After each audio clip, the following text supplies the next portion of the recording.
तो आज मैं आपको एक अनोखी रहस्यमय कहानी सुनाऊंगा। अगर आप चैनल पर नए हैं तो अभी सब्सक्राइब कर ले, क्योंकि यह मेरा दूसरा नया चैनल है। तथा कहानी पूरा देखे, अंत में एक अनोखा रहस्य छुपा है। धन्यवाद। तो सुनिए। एक अति आधुनिक और व्यस्त शहर था जिसका नाम था गतिमान। इस नगर के लोग समय को केवल पैसा मानते थे, इसलिए वे हमेशा हर काम को जल्दबाजी में और भविष्य के लाभ की चिंता में करते थे। वे वर्तमान क्षण के महत्व को पूरी तरह भूल चुके थे। नगर में दो व्यक्ति थे। तारांकन जल्दबाज, एक धनी उद्यमी जो हमेशा अपनी घड़ी देखता रहता था और हर मिनट का हिसाब रखता था। वह मानता था कि धनतेरस पर सबसे पहले नई चीजें खरीदकर ही समय को जीता जा सकता है। तारांकन क्षणदर्शी, एक साधारण दार्शनिक जो गरीब था पर हमेशा वर्तमान क्षण में जीना पसंद करता था। वह हर छोटे काम को पूरी एकाग्रता और धैर्य से करता था। धनतेरस का दिन आया। जल्दबाज ने अपने घर को 13 बड़ी बड़ी घड़ियों से सजाया जो उसे हर पल समय की याद दिलाती थी। उसने कहा, मेरा धन मुझे समय को नियंत्रित करने की शक्ति देता है। क्षणदर्शी की पत्नी ने चिंता से कहा, स्वामी, सब तेजी से सामान खरीद रहे हैं। आप तो इतनी धीमी गति से काम करते हैं, हम इस धनतेरस पर क्या करेंगे? क्षणदर्शी ने मुस्कुराते हुए कहा, प्रिय, धनतेरस पर सबसे बड़ा धन वर्तमान क्षण का धन है। आज हम विलंब के ऋण को चुकाएंगे। क्षणदर्शी ने संकल्प लिया कि वह आज रात 13 ऐसे काम करेगा जो बहुत छोटे थे, पर उसने कभी जल्दबाजी के कारण नहीं किए थे, जैसे किसी पुराने पत्र का जवाब देना, किसी छोटी सी चीज की मरम्मत करना या किसी उपेक्षित पौधे को पानी देना। यह उसका अतीत के टालमटोल को स्वीकारने का प्रतीक था।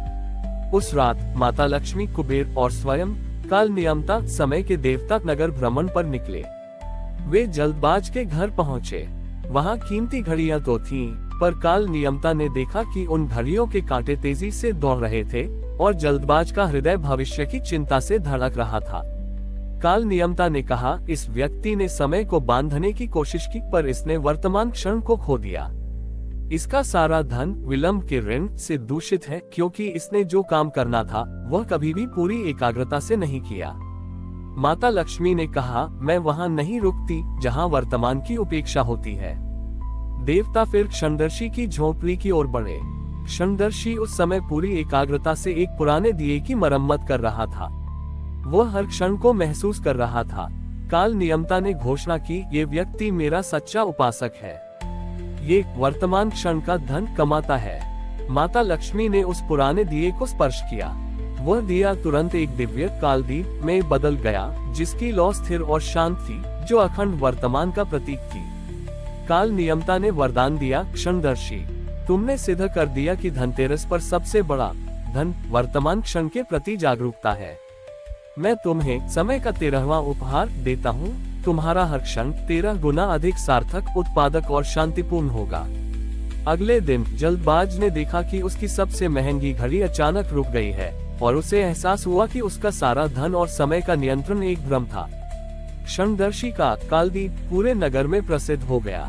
उसकी स्थिर लौ देखकर लोग वर्तमान में जीना सीखने लगे। जल्दबाज ने अपना सारा अभिमान त्यागा और क्षणदर्शी का शिष्य बन गया। उसने अपना धन क्षण जागरूकता केंद्र खोलने में लगाया, जहां लोगों को सिखाया जाता था कि हर काम को पूरी एकाग्रता से करके विलंब का ऋण कैसे चुकाया जाए। इस प्रकार गतिमान नगर में धनतेरस का पर्व केवल तेजी से खरीदारी का नहीं, बल्कि वर्तमान क्षण का सम्मान करने, एकाग्रता को पूजने और विलंब के ऋण को चुकाने का महापर्व बन गया। धनतेरस का असली धन वर्तमान क्षण है। जो व्यक्ति हर क्षण को पूरी एकाग्रता और जागरूकता से जीता है और अतीत के टालमटोल का त्याग करता है, उसे माता लक्ष्मी 13 गुना अधिक शांति, सफलता और सार्थक जीवन का आशीर्वाद देती हैं। क्षणदर्शी, जो अब कालज्ञ कहलाते थे, द्वारा स्थापित कालदीप और जल्दबाज, जो अब एकाग्र कहलाता था, के क्षण जागरूकता केंद्र ने गतिमान शहर को शांतिपुर में बदल दिया। लोग अब अपनी घड़ियों से नहीं, बल्कि अपने आंतरिक एकाग्रता से काम करते थे। कालज्ञ ने देखा कि लोग अब वर्तमान में जीना सीख गए हैं, पर उन्हें अभी भी समय के तीनों आयामों अतीत, वर्तमान, भविष्य के सामंजस्य को समझना बाकी है। अगले धनतेरस पर कालज्ञ ने एक विशेष त्रिकाल समेकन यज्ञ का आयोजन किया। उन्होंने घोषणा की, आज हम केवल वर्तमान को नहीं पूजेंगे बल्कि कल चेतना को जगाएंगे। हमें सीखना होगा कि अतीत से केवल ज्ञान लें, वर्तमान में कर्म करें और भविष्य के लिए केवल शुभ संकल्प लें। इस यज्ञ में हर नागरिक ने कालदीप के सामने बैठकर अपने जीवन के 13 महत्वपूर्ण क्षणों को याद किया। एक क्षणक बड़ी ईता का दुख, एक वर्तमान का संतोष, एक भविष्य की आशा आदि। हर क्षण को याद कर वे एकता का अनुभव कर रहे थे। जब यह अनुष्ठान पूरा हुआ तो कालदीप की लौ से एक त्रिकोणीय प्रकाश निकला जिसने पूरे शहर को अपनी शांत ऊर्जा से भर दिया। उसी क्षण माता लक्ष्मी, काल नियमता और अब योग और ध्यान के देवता महर्षि पतंजलि भी प्रकट हुए। पतंजलि ने कालज्ञ को आशीर्वाद दिया और कहा, पुत्र, तुमने योग के सूत्र को स्थापित किया है। तुमने सिद्ध कर दिया कि एकाग्रता ही सबसे बड़ा धन है। तुम्हारा कालदीप ही काल चेतना का 13वां सूत्र है। पतंजलि ने काल चेतना का 13वां सूत्र घोषित किया। सच्ची सफलता तब है जब व्यक्ति अतीत को पश्चाताप से नहीं बल्कि सीख से देखता है, वर्तमान को व्यस्तता से नहीं बल्कि एकाग्रता से जीता है और भविष्य को चिंता से नहीं बल्कि शुभ संकल्प से देखता है।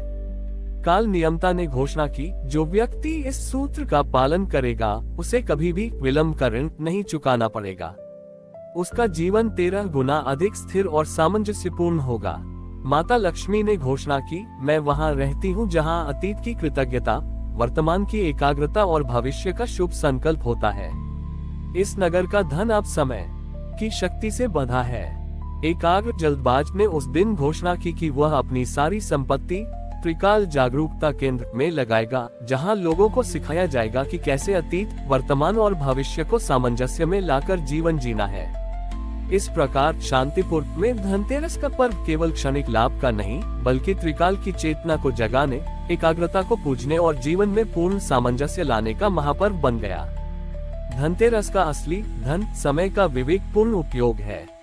काल चेतना का 13वां सूत्र हमें सिखाता है कि अतीत की सीख, वर्तमान की एकाग्रता और भविष्य के शुभ संकल्प को मिलाकर ही हम 13 गुना अधिक सार्थक, शांतिपूर्ण और समृद्ध जीवन जीते हैं।